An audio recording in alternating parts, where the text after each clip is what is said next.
नमस्कार मित्रांनो, आपण लहानपणापासून एक स्वप्न उराशी बाळगून चालत असतो की मला भविष्यामध्ये काय बनायचंय, कुठल्या पोझिशनला मला जायचंय, कुठली लेवल मला अचीव करायची. तसंच आजची जी गेस्ट आहे आपली, आजची अर्जुन सोप सारथीमधली स्पेशल गेस्ट जी आहे ती आहे वैष्णवी देशमुख, जिने पण ठरवलं होतं की तुमच्यासारखं की मला इंजिनियर बनायचंय, मला डॉक्टर बनायचंय. तिचं स्वप्न होतं मला इंजिनियर बनायचंय. मग घरची हालाकीची परिस्थिती असताना 12वीला सायन्स घेतलं. अभ्यास चांगला असल्यामुळं सायन्सचे क्लास जॉईन केले. पण सायन्सची फीस अफोर्ड करू शकत नाही हे शिक्षकांना कळालं आणि त्या जे कोचिंग सेंटरचे जे शिक्षक होते त्यांनी तिची पूर्ण फीस माफ करून टाकली आणि शिकवलं की चल बेटा तुला शिकायचे, तू डेफिनेटली शिकलंच पाहिजे. भविष्यात परिस्थिती अशी झाली की अभ्यास चांगला होता, इंजिनिअरिंगला नंबर लागला, मार्गदर्शन करणारा चांगला व्यक्ती कोणी नव्हता म्हणून एक ॲटोनॉमिक्स कॉलेजचा प्रेफरन्स टाकण्यात आला आणि तो ऑटोनॉमस कॉलेजचा प्रेफरन्स टाकल्यानंतर तिथली फीस अफोर्ड करू शकत नाही म्हणून एज्युकेशन लोन जे आहे एज्युकेशन लोनसाठी अप्लाय केलं. एज्युकेशन लोनला जेव्हा अप्लाय केलं, परिस्थिती अशी होती की एज्युकेशन लोन तेव्हा अप्रूव्ह होतं जेव्हा कॉलेजची ट्युशन फीस जी आहे ही त्या तुमच्या याच्यावर पावतीवर मेन्शन केलेली असते की एवढी ट्युशन फीस जर तुम्ही भरताय तर तेवढं एज्युकेशन लोन तुमचं अप्रूव्ह होतं. पण कॉलेजनं ती फीस जी आहे ट्युशन फीसवर न घेता ती एका वेगळ्या पद्धतीने फीस जी आकारली, त्यामुळे एज्युकेशन लोन रिजेक्ट झालं. एज्युकेशन लोन रिजेक्ट झाल्यानंतर पुन्हा मध्येच इंजिनिअरिंग सोडून द्यावं लागलं. आता असं होतं की इंजिनिअरिंग सोडल्यानंतर मग पुन्हा पुढे काय करायचं, इन बिटवीन तोपर्यंत इकडचे ग्रॅज्युएशनचे ॲडमिशनही संपले होते, म्हणजे प्रोसेस संपली होती BA BCom BScची. रिक्वेस्ट करून एका ठिकाणी BScला ॲडमिशन घेतलं, त्यानंतर BSc केलं आणि BSc करून मग पुढचा प्रवास हा चालू झाला. तर हे एवढं इनडेप्थ इंट्रोडक्शन करून देण्यामागचं रिझन आपण म्हणतो ना, where there is a way there is a will there is a way, की जर तुमची इच्छाशक्ती प्रबळ असेल तुम्ही कुठल्याही परिस्थितीतून बाहेर निघू शकता आणि त्या तिथून तुम्हाला मार्ग जो आहे हा डेफिनेटली भेटतो. असं एक आज मूर्तिमंत उदाहरण आपल्या समोर आहे. वडिलांची परिस्थिती हालाकीची आणि अशा परिस्थितीत शिक्षण घेऊन आज यश संपादन केलंय. वैष्णवी, तुझं खूप खूप अभिनंदन सुरुवातीला. Thank you sir. चाल, एकदा तुझं इंट्रोडक्शन देशील? नमस्कार, माझं नाव वैष्णवी अरुण देशमुख. मी बुलढाणा जिल्ह्यातील नांदुरा तालुक्यातील निमगाव या छोट्याशा गावामधून आलेली आहे आणि माझं ग्रॅज्युएशन मी BSc कम्प्युटरमधून पूर्ण केलेलं आहे. आणि माझ्या फॅमिलीमध्ये माझी आजी, माझे वडील, माझी आई, मी आणि माझा भाऊ आम्ही 5 जण असतो. आणि माझे वडील सायकल मेकॅनिकलचं काम करतात. अच्छा, घरी शेती वगैरे नाही आहे शेती आणि नाहीच आहे तुम्हाला? नाही. आणि माझी आई आशा वर्कर आहे. अच्छा, घरी तुमच्या गावामध्येच अशा? हां हां, घरी. अच्छा अच्छा. मग इनिशियली जे प्रायमरी जे शिक्षण झालं तेव्हापासूनच ठरलं होतं इंजिनिअरिंग करायचं आहे, की नंतर मीन वाईल तुला वाटलं की बाबा आपण इंजिनिअरिंग करायला पाहिजे, किंवा नंतर कोणी सांगितलं म्हणून इंजिनिअरिंग करायचं ठरलं होतं? सर, मला म्हणजे पहिलेपासूनच मॅथ्सची आवड होती. तर अच्छा. मग असं वाटायचं की इंजिनिअरिंग म्हटलं म्हणजे त्यामध्ये पूर्ण मॅथ्सच असते. बरोबर बरोबर. म्हणून मग तिकडे एक थोडासा माझा कल होता. हां, हां. त्याच्यामुळे मग मी इंजिनिअरिंग चॉईस केलं होतं. अच्छा. मग जो तुझं पहिलीपासून 10वी पर्यंत प्रायमरी आणि सेकंडरी ग्रॅज्युएशन म्हणजे तुझं एज्युकेशन गावातच झालं? हो, गावातच झालेलं आहे गावातच 10वी झालं. पर्यंत. अच्छा. आणि मग 11th-12thला कुठे मग तू? 11th-12thला मी अकोल्याला होती. अकोल्याला होतीस? हां. तर मग तिथंच क्लास तू हां, जॉईन केले तिथेच होतेस? तिथेच केलेले होते. अच्छा अच्छा. आणि मग जसं मी आता सांगितलं विद्यार्थ्यांना की इंजिनिअरिंगचा तुझा प्रवास जो आहे तर तो मला असं वाटतं की मी सांगितल्यापेक्षा तू थोडंसं सांग की इंजिनिअरिंग किंवा 11th-12th इंजिनिअरिंग आणि मग त्यानंतर BSc कसा हा प्रवास झाला? सर, 11th-12thमध्ये मी म्हणजे CET थ्रू माझं government and autonomous engineering college मला अलॉट झालं होतं. अच्छा. मग मी तिथे ॲडमिशन घेतली होती. मग तेव्हा थोडं मराठा रिझर्वेशनचं आलेलं होतं. बरं. त्याच्यामुळे त्यांनी फीजमध्ये OBC एवढंच कन्सेशन आम्हाला दिलेलं होतं. अच्छा म्हणजे जेवढी OBCला फी लागते तेवढीच लागणार होती. अच्छा. म्हटलं जर मी बाहेर पण राहिली, दुसरा कोर्स केला तर मला एवढं खर्च वर्षाचा लागणारच आहे. बरोबर. तर असं वाटलं की आपण इंजिनिअरिंग करायचं, गव्हर्नमेंटची आपल्याला डिग्री पण मिळून जाईल तेवढ्या पैशांमध्ये. बरोबर. म्हणून मग इंजिनिअरिंगला ॲडमिशन घेतली होती. कारण एज्युकेशन लोन मिळते या गोष्टीवर डिपेंड राहून. म्हणजे बरोबर. आमच्या गावात जी ब्रांच आहे तिथले सर माझ्या पप्पांना बोलले होते की जसं एवढं चांगलं कॉलेज आहे, गव्हर्नमेंट लवकर मिळत नाही, तर तुम्ही जसं तिथे ॲडमिशन घेऊ द्या, आम्ही तुम्हाला एज्युकेशन लोन देतो. बरोबर. त्या आशेवर मग इंजिनिअरिंग हां हां.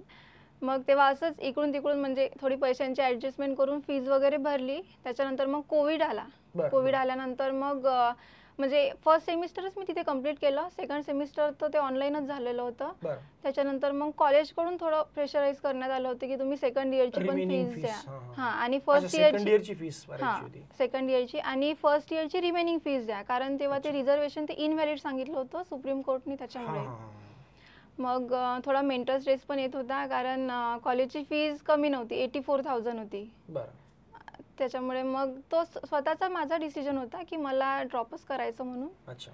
नाही बोलले होते घरचे, करू कसं तरी ऍडजस्ट, पण ते आपल्याला समजते ना, घरच्यांनाही होऊ वाईट वाटतं अशा शकते. वेळेस की आपल्या मुलांना आपण हां. शिकवू शकत नाही आर्थिक पण मी परिस्थितीमुळे. त्याचा त्यांना कधी दोष नाही दिला. मी हां, म्हणायची regret की पण नाही वाटू दिला. हां, नाही, कधीच correct नाही. आहे. म्हणजे जेव्हा अशी परिस्थिती आली, त्यांना वाटायचं की बा आपल्यामुळे आपल्या मुलीचं नुकसान होत आहे, हो, हो. आपण कुठेतरी कमी पडलो. बरोबर. तेव्हा मी त्यांना बस म्हणजे एवढंच समजून सांगितलं की इंजिनिअरिंग सोडलं म्हणून माझं करिअर संपलं असं नाही नाहीये. होत, बरोबर. एक दरवाजा बंद झाला म्हणून दुसरा ओपन होतेच. होतेच, आणि correct आहे. माझ्यावर विश्वास ठेवा, म्हटलं माझं फ्युचर ब्राईटच असेल. बढिया, खूप छान, खूप छान. आणि मग तू BSc कम्प्युटर सायन्सचं जे आता जसं मी म्हटलं की जसं तुम्हाला सुरुवातीला सांगितलं होतं की तिकडं एक सेमिस्टर झालं, आता जसं हां. सांगितलं. मग एक सेमिस्टर झाल्यानंतर ऍडमिशन पण भेटत नाही बरेचदा. नाही. मग त्यासाठी पण थोडा स्ट्रगल करावाच लागला ऑफकोर्स. हो, म्हणजे सर झालं असं होतं की मी 12th नंतर इकडे BSc ला ऍडमिशन घेऊन घेतली होती त्याच कॉलेजमध्ये. अच्छा. काय इंजिनिअरिंगचं म्हटलं आपली परिस्थिती बघता होणार नाही होणार, मग बरं. टाइम वेस्ट व्हायचा ना विनाकारण, बरोबर. म्हणून. पण मग तिथून मग मी ऍडमिशन काढली आणि इंजिनिअरिंगला केली त्याच अच्छा. कॉलेजमधून. आणि अच्छा. एका वर्षाने मी परत त्याच कॉलेजला गेली. तिथे मग सांगितलं मी की असं असं झालं होतं म्हणून. त्यांना अच्छा. पूर्ण कंडिशन सांगितली. हम्म. म्हटलं याच्या आधी पण मी तुमच्याच कॉलेजला घेतलेली होती ऍडमिशन. अच्छा. तिथल्या प्रिन्सिपल सरांना मग थोडी त्यांनी रिक्वेस्ट accept केली, केलं. हं. तर मग देऊन दिली त्यांनी ऍडमिशन. अच्छा. बरं, मग हे सगळं झालं, मग बँकिंगकडे वळण्याचा निर्णय कसा घेतलास तू?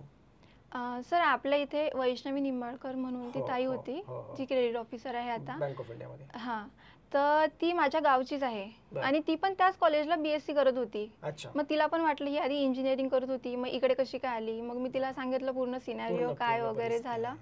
मग तिने सांगितलं की आता म्हणे काही टेन्शन घेऊ नको, बँकिंगसाठी प्रिपेअर कर. ती स्वतः करत होती, अच्छा. त्याच्यामुळे तिने मला सजेस्ट केलं ते बँकिंगसाठीचं. अच्छा. मग म्हटलं ठीक आहे. आणि क्लासेसचं पण तिने सांगितलं होतं मला सारथीचं, आणि मी तिच्या मोबाईलवर 1-2 लेक्चर्स म्हणजे आपल्या थोडे बघितलं होतं. बघितले पण होते. हां. मग मी तेव्हाच डिसिजन घेतला होता की आपल्याला आता बँकिंग करायचं म्हणजे म्हणून. तू ड्युरिंग ग्रॅज्युएशनलाच हां, म्हणजे माझं फर्स्ट इयरच कंप्लीट झालं होतं BScचं, आणि मी लगेच क्लास जॉईन करून घेतले अच्छा, तू म्हणजे होते फर्स्ट इयरला online. असतानाच ऑनलाईन आली होतीस, बिगिनर बॅच 9. हां, म्हणजे सेकंड इयरला स्टार्टिंगच होती माझी सेकंड इयरची तेव्हा.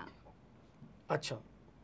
मग आता ऍक्च्युली तो एक निर्णय चांगला होता की चला ग्रॅज्युएशन, पण मग एक्झाम द्यायला भेटत नव्हत्या. म्हणजे हो. आता तुझी बॅच संपल्यानंतर एक्झाम द्यायला भेटत नव्हत्या. नाही. तो टाइम थोडा खराब असतो प्रत्येकासाठी, मग तो मोमेंटम टिकवून ठेवावा लागतो. मग तेव्हा कसं केलं? मग तुझं स्लॅक टायमिंग होता, त्यावेळेस काय अभ्यास केला, काय करायचीस तू? सर माझी जी प्रीची जी बॅच होती ना, ती मी खूप प्रॉपर केलेली होती, कारण अच्छा. तेव्हा लॉकडाऊनच होतं, मी घरीच बरोबर. होती, ते पूर्ण मी प्रॉपर केली होती. पण नंतर जसं आपलं मेन्सचं चालू झालं, तसं माझं सेकंड इयरचं इकडे कॉलेज पण चालू झालं, लॉकडाऊन तेव्हा ओपन झालं होतं हां, बऱ्यापैकी. हां. त्याच्यामुळे मग माझं थोडं मेन्सचं जो लेक्चर वगैरे राहतात ना, तर ते थोडे माझे त्या मोमेंटमनी नाही केले गेले. मेन्सचं प्रॉपर नाही झालं हां, व्यवस्थित. मेन्सचं. हां. म्हणजे मग मी ते रेकॉर्डेड हळूहळू जसा वेळ मिळेल तसा केलं, कारण की मी तेव्हा हॉस्टेल किंवा रूम नव्हती केलेली अकोल्याला. मी बरं. नांदूर म्हणजे माझ्या गावावरून गावावरून. अपडाऊन करायची, त्याच्यामुळे मला अच्छा. टाइम नव्हता मिळत त्याच्यासाठी. बरं बरं.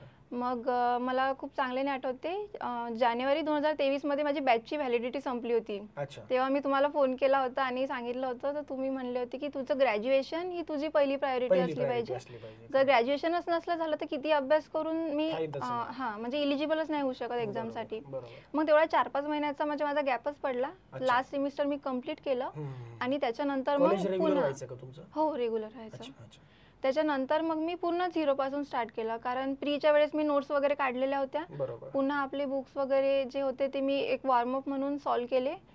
त्याच्यानंतर तुम्ही एक्झाम निधीचा आम्हाला ॲक्सेस दिलेला हो, होता, हो, हो. 3 महिन्याचं ते पूर्ण केलं प्रॉपर. अच्छा. हां, आणि मग तुम्ही एक SBI POचा मेंटरशिप प्रोग्राम चालू केले होते हो, ऑक्टोबरला. मधल्या काळामध्ये. हो, हां, correct, correct. तर तुम्ही म्हणले होते की ज्यांनी फॉर्म नाही भरला त्यांनी पण जॉईन करा, पुढे SBI क्लबसाठी तुम्हाला फायदाच होईल. फायदा होईल, correct. आणि मी 2023 मध्ये कुठलीच एक्झाम नाही दिली. मला वाटायचं माझा अभ्यास नाही झालेला, हां, मग मी म्हणजे कशाला ग्रॅज्युएशन विनाकारण. झाल्यानंतरही तू एक्झाम दिलीच नाही कुठली? नाही, 23 मध्ये दिलीच नाही कुठली एक्झाम. अच्छा अच्छा.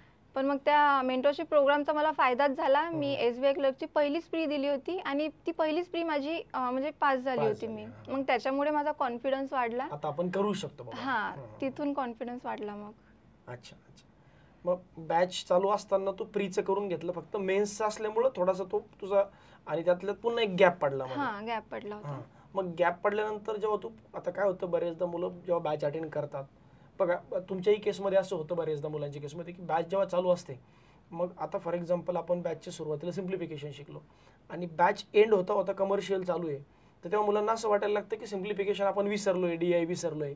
तर खरंच असं होतं का बरं, की हां मी जर पुढे शिकत गेलो तर मागचं विसरत जात आहे, असं होतं का?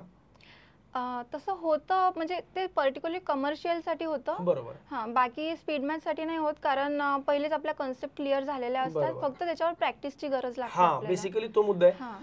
की जेव्हा आपण प्रॅक्टिस करायला लागतो तेव्हा ऑटोमॅटिकली ते आठवत जातं, की मग आपल्याला पुन्हा लेक्चर बघावे लागतात. हां, नाही म्हणजे आपण जेव्हा प्रॅक्टिस करतो ना, जर पहिले जर बॅच प्रॉपरली केलेली असेल, कन्सेप्ट क्लिअर असेल आपलं, बरोबर.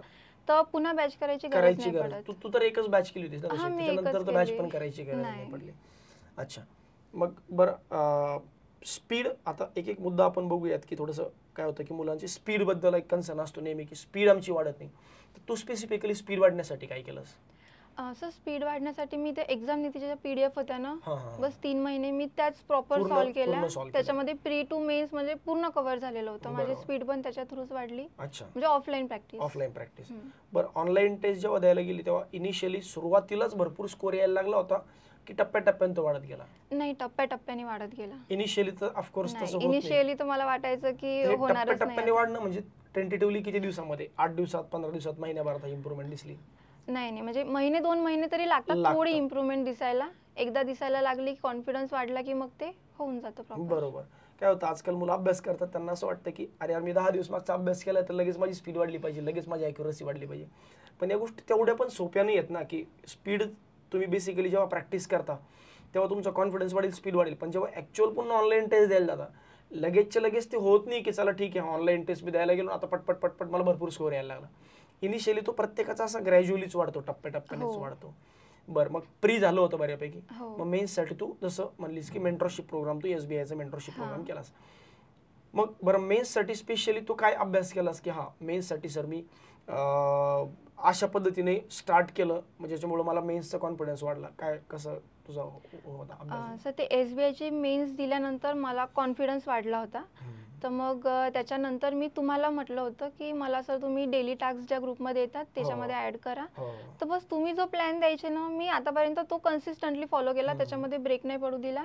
बस तेवढंच केलं मी. म्हणजे तुम्ही टेस्ट सांगितली असेल द्यायची किंवा PDF सांगितलं असेल सॉल्व्ह अच्छा, करायची, डेली जो टास्क मी द्यायचो हां, तो बस तू तोच. बऱ्यापैकी तो प्लॅन तू फॉलो हां, करून तेवढंच तोच. केलं? तेवढंच त्याच्या केलं. व्यतिरिक्त काहीच नाही त्याच्या केलं? व्यतिरिक्त नाही. अच्छा. बरं, मेन्सच्या टेस्ट देताना कसं केलं, म्हणजे सेक्शनल टेस्ट पासून चालू केलं की फुल लेंथ टेस्ट द्यायचीस, कसं करायची? नाही, सेक्शनल पासून. अगोदर सेक्शनल अगोदर सेक्शनल द्यायची. अच्छा. नंतर मग वीकली तुम्ही तसं सांगायचं, आपलं गुरुवार आणि संडे ठरलेलाच ठरलेलं होता. असायचं मेन्स एक दिवस फुल लेंथ टेस्ट फुल द्यायची. लेंथ टेस्ट मग द्यायची. आठवड्यातून त्या 2 2 द्यायच्या. तर तो दिवसभर मग पूर्ण पूर्ण analysis ॲनालिसिस मध्ये करण्यातच जायचं. जायचा. सुरुवातीला तर 1-1, 2-2 दिवस लागायचे पूर्ण ॲनालिसिस करायला. आणि टेस्टचा प्लॅटफॉर्म कुठला फॉलो करायची? सो गाईडली. गाईडली. हां. अच्छा, गाईडलीलाच पहिल्यापासून गाईडली prefer केलं होतं. पहिल्यापासून. ऍक्च्युअल एक्झाम मध्ये तुझा अनुभव कसा होता, म्हणजे आता तू गाईडलीच्या पण टेस्ट दिल्या असतील, अजूनही कुठल्या प्लॅटफॉर्मच्या टेस्ट दिल्या असतील, काय वाटतं बरं, ऍक्च्युअल क्वेश्चन कोणत्या टाईपचे असतात, म्हणजे रिलिव्हन्सी जास्त तुला कुठल्या टेस्टमध्ये वाटते? गाईडलीच्याच. म्हणजे तिथे थोडी हाय लेवल राहते, पण एक्झाम मध्ये एवढी हाय नाही आहे, त्याच्यापेक्षा थोडी कमी येते. त्यामुळे आपला कधी-कधी कॉन्फिडन्स बाय हां. डिफॉल्ट चांगला असतो, की आपण हो. याच्यापेक्षा खूप वरच्या लेवलची प्रॅक्टिस करून ठेवली. बरं, आणि जनरल अवेअरनेसचं कसं करायची, रोजचं करायचीस की मग असं आठवड्याचं एकदा करून घ्यायचीस? नाही, सर जे रोज लेक्चर घ्यायचे ना, बरोबर. ते झाल्यानंतर मी रोजच्या रोज झोपण्याआधी एकदा ते रिवाइज रिवाइज करायची. करून घ्यायचं. आणि तसे मग सर रोज ते पुन्हा आधीच्या दिवसाचं दुसऱ्या दिवशी रिवाइज सांगतातच करून की आपण घेतात. काल काय मग ते शिकलो. एकाच लेक्चरची माझी 2 वेळा व्हायची. एक स्वतः करायची आणि एक सर करून घ्यायचे. बरोबर. त्याच्यामुळे बस मग ते होत आणि गेलं. तेवढाच तू प्लॅटफॉर्म, तेवढं म्हणजे तेवढं sufficient एकच आहे. हो. फॉलो केलं, बाकी मग कोणाला फॉलो पण नाही नाही, केलं? कोणालाच नाही. बरं, आता तू IDBI मध्ये तुझं सिलेक्शन झालं, आता मुलांमध्ये हा पण एक फोबिया असतो IDBI. हां, त्याच्या अगोदर आपण एक थोडंसं बघूया कमर्शियल मॅथ्स. खूप मुलांचं आजार येतो की नाही असं मला कमर्शियल मॅथ्स जमतच नाही, त्यातल्यात इंग्लिशचा प्रॉब्लेम वरून पुन्हा मग ते समजत नाही, अंडरस्टँड होत नाही. तर तू कमर्शियल मॅथ्स बेसिकली कसं केलंस? असं कमर्शियलचे सर्वच टॉपिक आपल्याला जमतात असं नसते. बरोबर. जे येत नाही मी ते सोडून दिले आणि जे अच्छा. येतात त्याचीच खूप चांगल्याने प्रॅक्टिस असे केली. किती टॉपिक तू सोडून दिले असतील बरं आतापर्यंत? मी 2च दिले सोडून, मेन्स्युरेशन आणि प्रोबॅबिलिटी. ते मॅक्सिमम लोक बऱ्यापैकी सोडूनच तेच. देतात. मेन्स्युरेशन तर मी स्वतः पण सांगतो की तुम्ही करूच नका, कारण फॉर्म्युला बेस आहे. हो. प्रोबॅबिलिटी शिकवतो, पण बरेच लोकांना असं वाटतं की नाही यार आपल्या डोक्याची वरची गोष्ट आहे. पण मग त्याचं तुला असं वाटलं नाही का की हे टॉपिक येत नाही मला, तर मग मला एक्झाम मध्ये स्कोर नाही मिळणार किंवा फेल होईल असं? नाही, असं काही नाही वाटलं. असं काही नाही वाटलं. नाही. एखाद्या वेळेस मेन्स्युरेशनचा क्वेश्चन जमूनही जायचा, कारण ते फॉर्म्युला आपण 10th पर्यंत 2D शिकले. वगैरे, हां, 2D 2D वगैरे. वगैरे जमून जातं. बरं, आणि आपण थोडं इंटरव्ह्यू कडे येऊया. आता इंटरव्ह्यूचा एक्सपिरियन्स तुझा कसा होता? तू IDBIचा इंटरव्ह्यू दिलास, हो. तर कुठल्या लँग्वेज मध्ये इंटरव्ह्यू झाला? इंग्लिश, मराठी, हिंदी का दोन्ही तिन्ही? हिंदी आणि इंग्लिश मध्ये घेतला त्यांनी. हिंदी आणि इंग्लिश मध्ये हां. घेतलं. तुझं सेंटर कुठं होतं? नागपूर होतं की नाही, पुणे होतं? मुंबई होतं. मुंबई होतं. मुंबई होतं. अच्छा, तर मग हिंदी आणि इंग्लिश मध्ये इंटरव्ह्यू हां. घेतला. बरं, कशा पॅनलचा हे कसा होता? ओव्हरऑल पॅनलचा ओरा कसा होता? म्हणजे सपोर्टिव्ह होतं का खूप असं तुटून पडायचं, का भीती वाटली पॅनलची तुला की त्यांनी कम्फर्टेबल करून दिलं? नाही, पॅनल खूप फ्रेंडली होतं. त्यांनी खूप कम्फर्टेबल करून दिलं. मला आठवते मी इथे आली होती mock interview साठी, इंटरव्ह्यूसाठी. mock interview तुमच्याकडेच दिला होता तेव्हा माझा कॉन्फिडन्स म्हणजे खूप लो होता. हां, म्हणजे मलाच वाटायचं की मी जाऊ का नाही, या गोष्टीची मला म्हणजे भीती इंटरव्ह्यूची होती. भीती वाटायची. हां. पण म्हटलं जोपर्यंत मी या गोष्टीला फेस करणार नाही तोपर्यंत इम्प्रुव्हमेंट होणार नाही. Correct. आणि कधी ना कधी तर इंटरव्ह्यू कुठल्या ना कुठल्या करावाच एक्झामला लागेल, तर द्यावाच लागला. ऑफिसर कॅडर तुम्हाला जायचं तर इंटरव्ह्यू द्यावाच हां. लागेल. बरोबर. मग त्याच्यामुळे मी गेली तिथे, पण तिथे गेल्यावर मला वाटलं नाही की मी इंटरव्ह्यू दिला म्हणून. ते नॉर्मल डिस्कशनच खूप वाटलं. डिस्कशन, खूप हां. जनरल डिस्कशन असतं. हा General मुलांमध्ये एक जो राहतं. हा चुकीचा गैरसमज आहे की अरे यार मग इंटरव्ह्यू खूप अवघड असतो किंवा इंटरव्ह्यू मध्ये इंग्लिशमध्येच प्रश्न विचारतात आणि जर इंटरव्ह्यू मध्ये नाही आला तर मला काही बोलतील का किंवा अपमान नाही. करतील का? पण तसं काही नसतं ऍक्च्युअली. मॉक इंटरव्ह्यू म्हणजे ऍक्च्युअल इंटरव्ह्यू खूप इझी असतात. खूप इनफॅक्ट friendly घेतला आपण त्यांनी. मॉक इंटरव्ह्यू मध्ये तरी खूप ते एक वातावरण तयार करून घेतो, तिथं ते एकदम हां. इझी असतं, इझी गोईंग असतं. काय काय प्रश्न विचारले होते इंटरव्ह्यू मध्ये?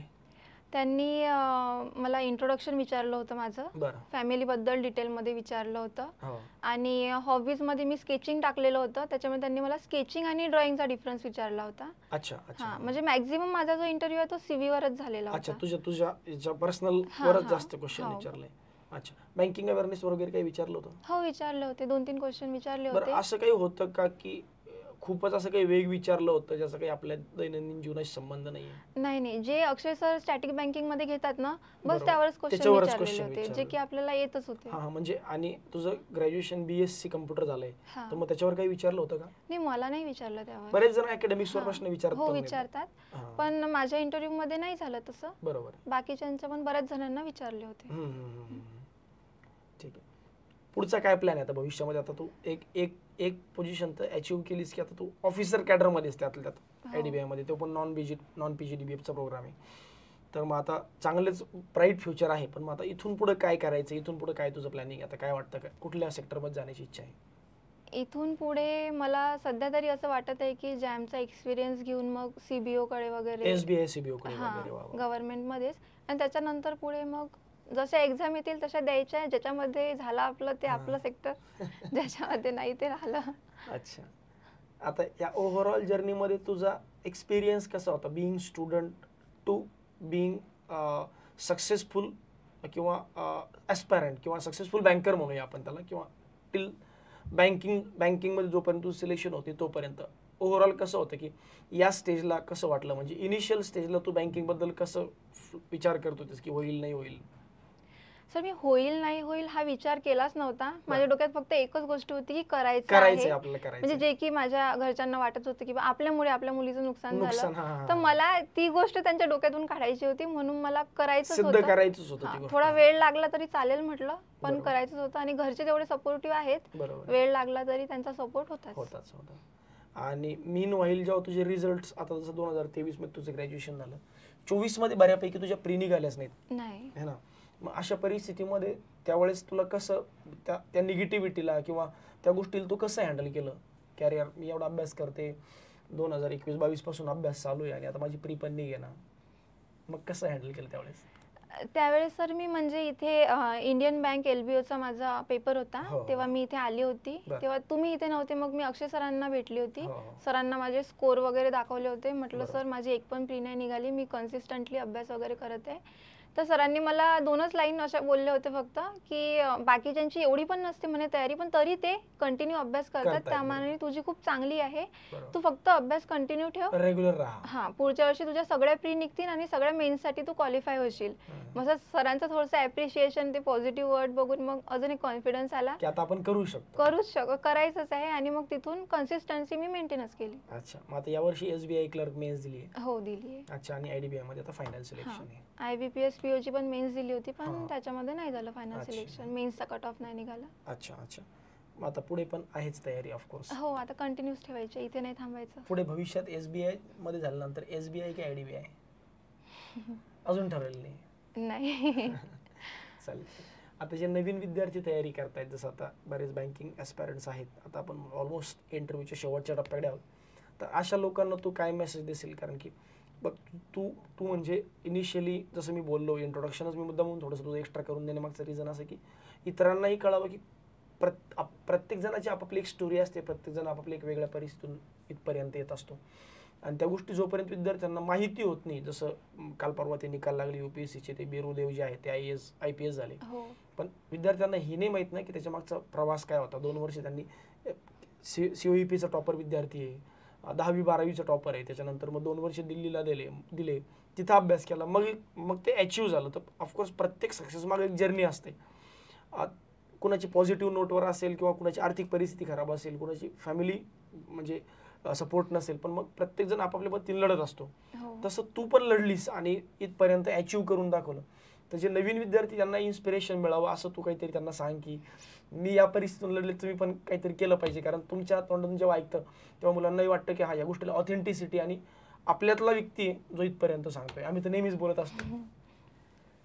सगळ्या ॲस्पिरंटला मी एवढंच सांगू इच्छिते की सक्सेस हे एक डेस्टिनेशन नसून ती एक जर्नी आहे. त्याच्यामुळे जे पण चॅलेंजेस येतील ते तुम्ही ॲक्सेप्ट करा, गिवअप नका करू आणि थोडं जिद्दी बना. एक दिवस तुमचा नक्की येईल.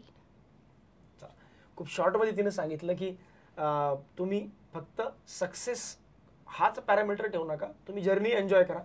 जिथं तुम्ही पोचणार आहे, तुम्ही आज न उद्या पोचणारच आहे, पण तुम्ही जर्नी एन्जॉय करा. आणि मधल्या काळात ऑब्स्टॅकल्स ते येत असतात प्रत्येकाच्या लाईफमध्ये. हो. प्रत्येकाच्या पद्धतीने थोडे असतील, कमी असतील, प्रत्येकाच्या लाईफमध्ये ऑब्स्टॅकल येत असतात. आणि मला असं वाटतं की आपली फील्ड तेवढी आहे की ज्याच्यामध्ये पोटेन्शियल आहे, अपॉर्च्युनिटीज आहे, जिथं मल्टिपल अपॉर्च्युनिटीजमधून तुम्ही सिलेक्शन करून जाऊ शकता. तर तिच्याही माध्यमातून मी तुम्हाला तेच सांगू इच्छितो की कन्सिस्टंट राहा. बाकी वेगळं करण्याची काही गरज नाही. बॅकग्राऊंड काय आहे, किती मी अभ्यास म्हणजे मी कुठल्या बॅकग्राऊंडमधून आलो आहे त्यापेक्षा मी आता किती अभ्यास करू शकतो, मी किती कन्सिस्टंट राहू शकतो, या गोष्टी मला वाटतं जास्त मॅटर करतात. तर आपल्या सगळ्यांकडून तिला पुन्हा एकदा भविष्यासाठी शुभेच्छा. थांबूया या ठिकाणी. धन्यवाद वैष्णवी तुझं, आणि पुढील वाटचालीस पुन्हा एकदा शुभेच्छा. Thank you sir. थँक्यू.